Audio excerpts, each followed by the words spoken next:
Okay, now we're on to chapter 3. Let's see what's going on. Do you have your Legos? Do you have your artwork to color? I'm ready to read to you today. You ready to listen? Okay, here we go. Watch hears a burglar. Watch prickled his ears.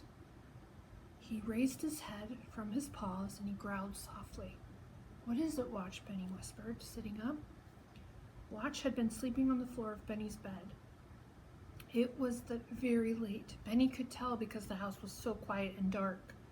The only light was the nightlight in Benny's bedroom. "Grrr," growled Watch again. He hopped off the bed and ran to Benny's bedroom door and scratched at it. Benny got out of bed too. Had Watch heard something? "Shh," he whispered to Watch. Watch pressed his nose against the crack beneath the door and sniffed. Benny reached down and gripped Watch's new red collar. Slowly, quietly, he pushed the door open. Very, very carefully, he walked down the hall to Henry's room next door. He pushed Henry's door open and crept inside. "Henry," he whispered. "Henry, wake up. I think there's a burglar in the house." Watch growled again, more loudly. He pulled against his collar. Henry sat up. "What?" he said sleepily. Then he realized what Benny had said. He gasped. "A burglar?" At that moment, they heard a loud crash from downstairs. Watch barked and pulled free from Benny's grasp. Barking loudly, he ran out of the room. "What is it?" Jessie cried. The door of her room banged open as Henry and Benny ran past. "Burglar!" whispered Henry. Grandfather came out into the hall and hurried after them, followed by Violet. They heard a hoarse shout as they ran down the stairs. Then a shadowy figure ran across the hall and out the front door, which Watch was at its heels. The door slammed, almost catching Watch. He yelped and jumped back. Then he leaped to the door again, scratching at it and barking louder than ever. Grandfather turned on the light. A flower pot by the front door had been turned over.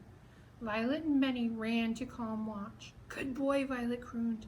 "You scared that burglar away." "You're brave, Watch," said Benny, giving Watch a big hug. Watch wagged his tail, but he gave one more soft growl, as if warning the burglar not to come back. Henry crouched over the flower pot. "Look," he said, "the burglar left a footprint." A big footprint. "So did Watch," Jessie added. They studied the footprints, but although Watch's footprints were very clear, the burglar's footprints was smeared as if he had slipped. "The only thing you can tell from this footprint," Henry said at last, "is that the burglar had big feet, and he was in a hurry."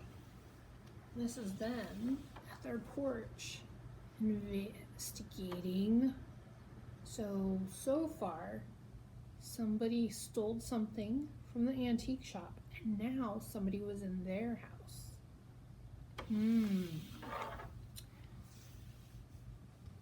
They went into the kitchen and stopped in amazement. Jessie threw out her arms. "What a mess," she said.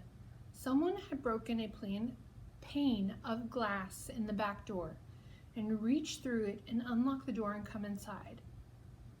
Most of the cabinets had been opened.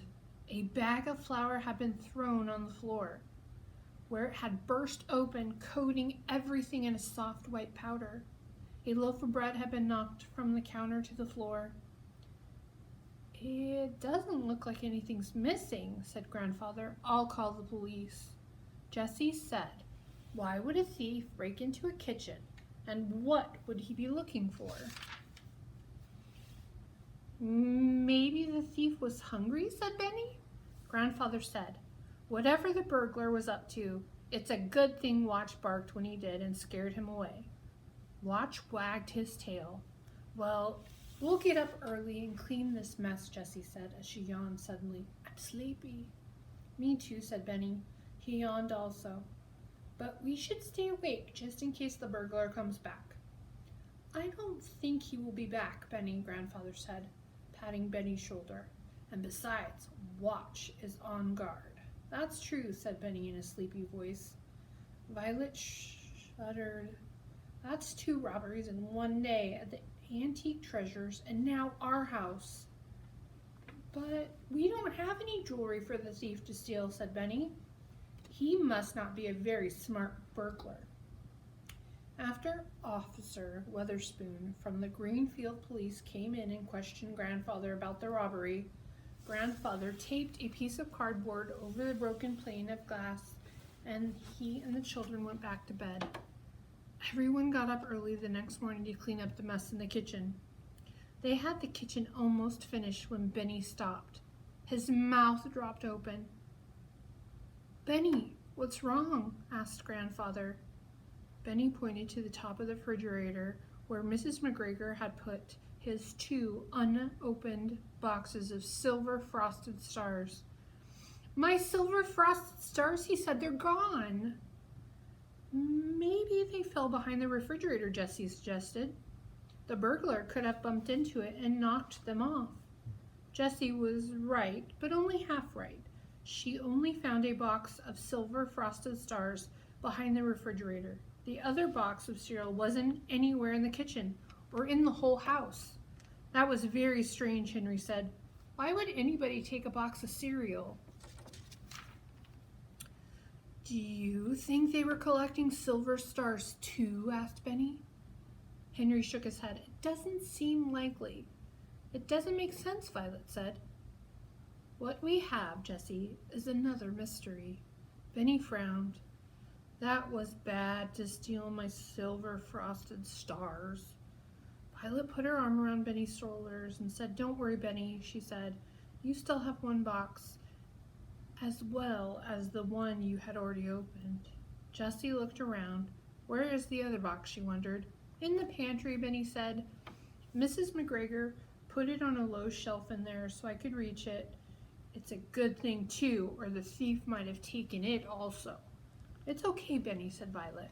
"We'll get you another box of stars." "Okay," said Benny. He sighed. Talking about cereal made him hungry.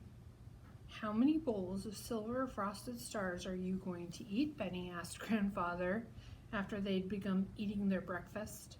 Benny poured milk over his second bowl of cereal. "Lots," he said. "I just need 1 more silver star before I can send away for my detective's badge. I'm almost done with this box of cereal. Then I can open a new one." "I see," said Grandfather. "In that case, pass the cereal, please." A moment later, Jessie looked around the table and burst out laughing. "What's so funny, Jessie?" asked Henry. "We're all eating Benny's cereal," she said. Just then, Grandfather said, "Well, well, well, what's this in my cereal?" He held up a small ring with a big green stone in it. "Look what I found," Violet explained at the same moment. "A pink ring." Benny looked surprised. "You found 2 more prizes in the cereal box?" "Wow! I told you this was a good box of cereal when I picked it out at the store." Grandfather said, "I don't think this ring will fit me." "I think Jessie should have it," said Benny generously. "And Violet, you can have the pink one." Both Violet and Jessie looked pleased. They thanked Benny.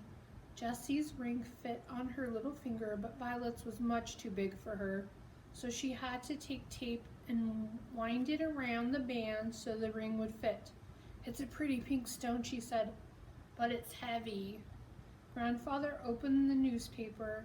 The story of the thief was on the front page. "Look at this," he told the grandchildren.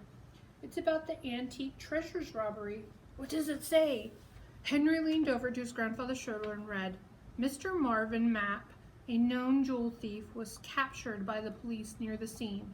Although Mapp was wearing a tan raincoat similar to the one described by witnesses, the police could find no evidence linking him to the crime.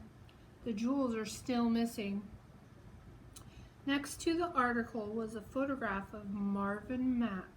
It showed a man with thin face and pointed chin and cool gray eyes. "Oh, good," said Benny. "I'm glad they didn't catch this thief." "Benny!" exclaimed Violet. "You don't mean that?" No, Benny said. I just meant that now we can help solve the mystery. Well, if Marvin Mapp didn't do it, who did? Asked Jessie. Maybe there were still 2 people wearing raincoats in Greenfield yesterday, Henry suggested. Grandfather said, it wasn't raining yesterday, so it seems unlikely there would be 2 people wearing raincoats. True, agreed Henry. Jessie said, maybe the thief hid the jewels when the police weren't looking. That's an idea, Henry said thoughtfully. He could have hidden them when the police were right behind him. Maybe he found out where they caught Mr. Mapp. We could search for the jewelry there. Let's go look right now, said Benny. We will, Benny, Jessie said, just as soon as we finish our cereal. Okay, guys, I'll see you in chapter 4. Bye.